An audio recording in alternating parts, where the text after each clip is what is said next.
Assalamualaikum warahmatullahi wabarakatuh. Telah sampai kepada saya sebuah video di mana Ustaz Azhar Idrus ditanya tentang peristiwa nuzul Quran. Ustaz jawab lebih kurang 4 minit 38 saat.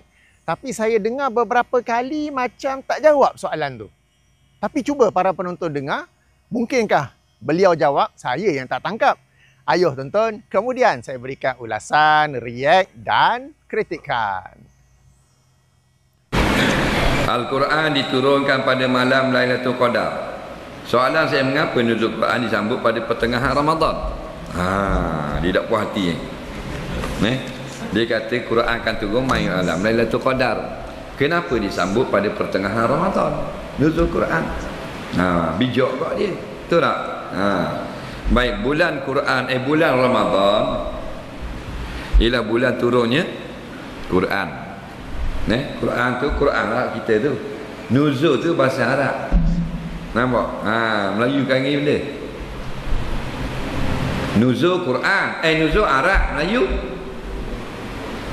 Melayu makna benda? Turun. Sakit sungguh. Jadi hari nuzul Quran tu hari turun Quran. Turun daripada mana? Daripada Lauh Mahfuz.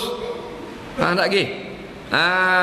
Daripada Lauh Mahfuz diturunkan oleh Sayyidina Jibril, bawa wahyu ni kepada Rasulullah SAW di bumi. Itu makna turun. Bukan Allah turun. Allah tak jadi naik turun. Faham? Wahyu itu turun. Jadi dia panggil hari turun Quran. Sebenarnya nuzul Quran ini bukanlah satu hari perayaan. Hari perayaan mak Islam dua saja. Allah bagi raya puasa kat gigi, raya haji. Cuma tak salah lah kita sebut selamat menyambut nuzul Quran atau WhatsApp. Selamat menyambut hari nuzul Quran, tak salah. Cuma yang salahnya kita meninggalkan satu sunnah yang paling kuat. Ucapkanlah Assalamualaikum. Dia lebih besar daripada ucapan selamat hari nuzul Quran. Melainkan sebelum tu dia tulis dulu Assalamualaikum. Baru tu sunnah. Baru kata selamat menyambut hari nuzul Quran. Ucap salam Assalamualaikum, barulah ucap selamat menyambut Ma'ah Hijrah. Kerana hari sambutan-sambutan ini bid'ah, tapi diharuskan oleh agama, tak salah. Cuma hari raya kita betulnya hari raya haji, hari raya puasa. Cuma nak mengingatkan orang. Maka di situlah mak kata comel kita buat pesanan supaya orang ingat inilah hari turunnya Quran. Iaitulah pada 17 Ramadan. Di dalam bulan Ramadan. Bulan puasa. Datang ketika Nabi duduk pada gua mana? Gua Tempurung ke gua Niyah? Gua Niyah mana? Tak tahu. Gua Tempurung? Di mana? Mu kata hebat sangat. Di mana gua Tempurung? Siapa tahu gua Tempurung mana? Perak. Di Perak.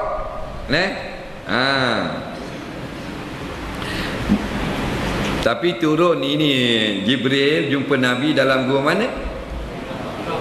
Gua Hira. Sebab tu orang pergi ziarah tempat-tempat sejarah. Kita pergi ziarah kubur Firaun. Bukan salah pergi ziarah kubur Firaun, tapi pergilah tempat bersejarah Islam dulu. Habis dah tempat Islam baru pergi kat Firaun pula. Ni gambar selfie kat Firaun. Kata buat apa pergi kubur Firaun? Nampak darah kita tu.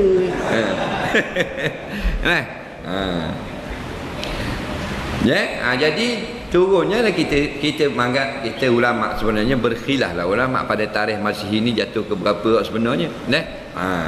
Tak ada salah kita sambut pada 17 Ramadan. Sambutan itu bukanlah dengan pasang mercung, bunga api dan sebagainya. Kita ingat kepada orang lain pun sudah satu perkara yang baik. Ingat hari ni hari nuzul Quran. Ingat hari ni berlakunya perang Badar. Ingat hari ni berlakunya begini-begini ni ya. Mengingatkan sejarah dan peristiwa umat Islam menyebabkan umat itu sayang kepada Islam. Bila kita dok ingat, kita dok hafal orang kafir, maka kita sayang orang kafir. Tak sayang orang Islam. Tengok orang Islam yang terlalu suka dengan benda-benda kafir. Kalau dia nak sambut April, kita kata tak boleh, nak marah. Tapi Ma'ah Hijrah dia tak boleh dia. Dia nama je Islam. Jadi caranya kita ingatkan hari-hari besar seperti ini. supaya kita sayang pada Islam.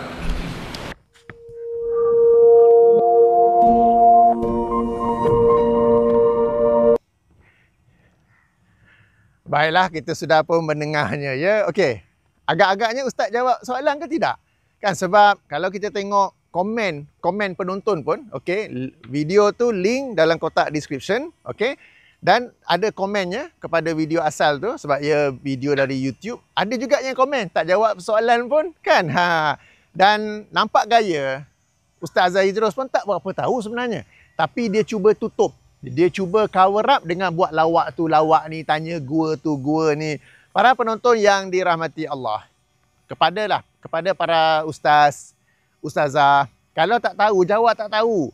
Bila kita jawab tak tahu, orang lagi respect. Daripada kita spin, kita pusing, kemudian kita cuba tutup dengan lawak lah, dengan tanya tu, tanya ni. Orang lagi tidak respect. Orang lagi hilang respect. Bila kita jawab, saya tak tahu, nanti lagi 2-3 hari saya akan tulis jawapannya di Facebook saya. Sila rujuk di sana. Orang lagi respect. Sebab Ustaz Azhar Idros, beliau ada Facebook rasminya. Yang saya lihat di situ, beliau ada juga jawab ataupun memberi penjelasan isu-isu fiqah. So boleh saja kata perkara ni saya nak kena semak lanjut. Lagi 2-3 hari sila rujuk Facebook saya di mana saya akan beri penjelasan di situ. Boleh saja seperti itu daripada pergi goreng, pergi pusing, pergi itu, pergi ni kan. Okey, tak apalah. Saya cuba jelaskan sikit. Sebenarnya dalam hal ini ada dua pendapat. Pendapat yang pertama lagi masyhur ialah Al-Quran ini turun dalam dua peringkat. Peringkat yang pertama ialah daripada Lauh Mahfuz ke Baitul Izzah, yang ini langit dunia. Okey, Baitul Izzah, langit dunia. Dan yang turun ini ialah seluruh kitab, dan inilah yang berlaku pada salah satu malam dari malam Lailatul Qadar. Peringkat pertama ya, dari Lauh Mahfuz ke Baitul Izzah, seluruh kitab, the whole book, dan ini berlaku pada salah satu malam dari malam Ramadan. Peringkat yang kedua ialah turunnya ayat yang pertama ataupun 5 ayat pertama daripada surah Al-A'la kan. Iqra' bismi rabbikal ladzi khalaq. 5 ayat pertama kepada Rasulullah sallallahu alaihi wasallam ketika baginda berada di Gua Hira, dan inilah yang berlaku pada 17 Ramadan. Ini peringkat kedua ya. Jadi ingat, peringkat pertama malam Lailatul Qadar, salah satu malam penurunan seluruh Al-Quran daripada Lauh Mahfuz ke Baitul Izzah. Peringkat kedua, daripada Baitul Izzah tu diturunkan ayat berperingkat-peringkat. Okey, dimulakan dengan 5 ayat pertama surah Al-A'la, dan yang mana diturunkan ketika baginda sallallahu alaihi wasallam berada di dalam Gua Hira, dan inilah yang berlaku pada 17 Ramadan. Ini pendapat yang masyhur. Okey, pendapat yang kedua, mungkin ramai tak tahu, tak apa, saya sampaikan. Dalam hal ini sebenarnya terdapat sebuah riwayat yang dikeluarkan oleh Imam Ahmad dalam musnadnya, seperti mana yang saya tunjuk di sebelah, nombor 16370, di mana Rasulullah sallallahu alaihi wasallam bersabda yang maksudnya suhuf Ibrahim diturunkan pada malam awal Ramadan ataupun awal malam Ramadan. 1 Ramadan lah, okey. Kitab Taurat diturunkan pada 6 Ramadan, kitab Injil pada 13 Ramadan, dan Al-Furqan. Al-Furqan ialah Al-Quran, diturunkan pada 24 Ramadan. Okey, baik. Darjat hadis ni, sebelum kita nak bincang lanjut, darjat hadis juga. Hadis ini dikeluarkan oleh Imam Ahmad, dan mengikut semakan Syekh Shu'aib Al-Arnaud dan rakan-rakannya, semak edisi yang mereka semak, boleh rujuk edisi yang mereka semak, Musnad Ahmad nombor 16984, mereka menilainya dhaif disebabkan ada seorang perawi yang diperselisihkan darjatnya. Okey, ada seorang perawi dalam tu yang diperselisihkan darjatnya. Akan tetapi Syekh Al-Albani rahimahullah menilainya sebagai hasan. Sila rujuk silsilatul ahadits as-sahihah nombor 1575. Hasan kerana perawi itu diperselisihkan, dan bagi beliau ada penguat yang lain daripada riwayat Ibnu Abbas. Dan perkara ini juga ada penguatnya bahawa ia berlaku pada 24 Ramadan, which is 10 malam terakhir daripada bulan Ramadan. Dan berdasarkan riwayat ini, seluruh Al-Quran itu, alright, dua-dua peringkat berlaku pada 24 Ramadan. Maknanya peringkat pertama daripada Lauh Mahfuz ke Baitul Izzah pada 24 Ramadan. Kemudian pada hari yang sama juga, 5 ayat pertama daripada surah Al-A'la itu juga diturunkan kepada Rasulullah sallallahu alaihi wasallam di Gua Hira. Okey, jadi kedua-dua peringkat, yang tadi pendapat pertama ada 2 peringkat kan. Okey, bagi pendapat kedua, dua-dua peringkat ini berlaku pada 24 Ramadan. Dan riwayat yang mengatakan peringkat kedua berlaku pada 17 Ramadan itu adalah riwayat yang dhaif. Dua sebab. Pertama, adanya perawi yang bernama Al-Waqidi. Waqidi ini banyak meriwayatkan kisah sejarah, tetapi dari sudut jarah wa ta'dil, beliau ini boleh dikatakan disepakati kelemahannya. Itu yang pertama. Dan yang kedua, dalam sanad itu ada terputus. Sanadnya terputus. Ya. Jadi ada dua kelemahan. Penjelasan lanjut tentang darjat riwayat itu ada saya berikan dalam kotak description. Okay? Jadi berdasarkan dua pendapat ini, yang lebih kuat ialah pendapat kedua. Bahawa keseluruhan Al-Quran ini turun pada malam Lailatul Qadar, pada hari yang ke-24 ataupun malam yang ke-24.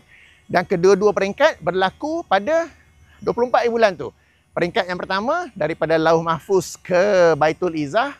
Peringkat yang kedua, 5 ayat pertama tu daripada surah Al-A'laq, Iqra' bismi rabbikal ladzi khalaq, kan juga turun pada 24 Ramadan. Yang ini yang turun ke Gua Hira tu ya. Jadi ini adalah pendapat ataupun ada riwayat sebagai sokongan, dan pendapat yang lebih kuatlah sebab Al-Quran turun pada malam Lailatul Qadar. Sebab bila nak kata satu Lailatul Qadar, satu 17 Ramadan, memanglah macam orang tu tanya kan, soalan yang ditanya kepada Ustaz Azhar Idrus. Kenapa 17 Ramadan? Sepatutnya Lailatul Qadar kan? Okey. Jadi memang ada dua pendapat. Sebenarnya ada beberapa pendapat lain, tapi yang kedua ni yang paling kuat lah untuk cut a long story short ya.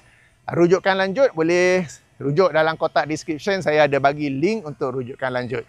Jadi ini penjelasannya tentang penurunan Al-Quran. Jadi 17 Ramadan tu sebenarnya riwayat yang lemah. Okey. Yang lebih kuat ialah 24 Ramadan. Okey, baik, demikianlah penjelasannya. Dan satu perkara lain ya, tarikh-tarikh dalam Islam ni banyak daripadanya yang sebenarnya tidak tepat ataupun sekadar riwayat ataupun satu tarikh daripada beberapa tarikh yang ada.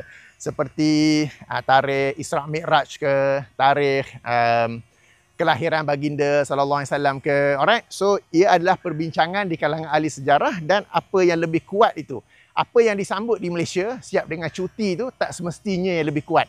Seperti 12 Rabiul Awal kan. Sebenarnya kelahiran Rasulullah sallallahu alaihi wasallam yang lebih kuat ialah pada 9 Rabiul Awal. 12 Rabiul Awal tu tarikh baginda wafat. Okey. Demikian juga macam inilah penurunan Al-Quran kan.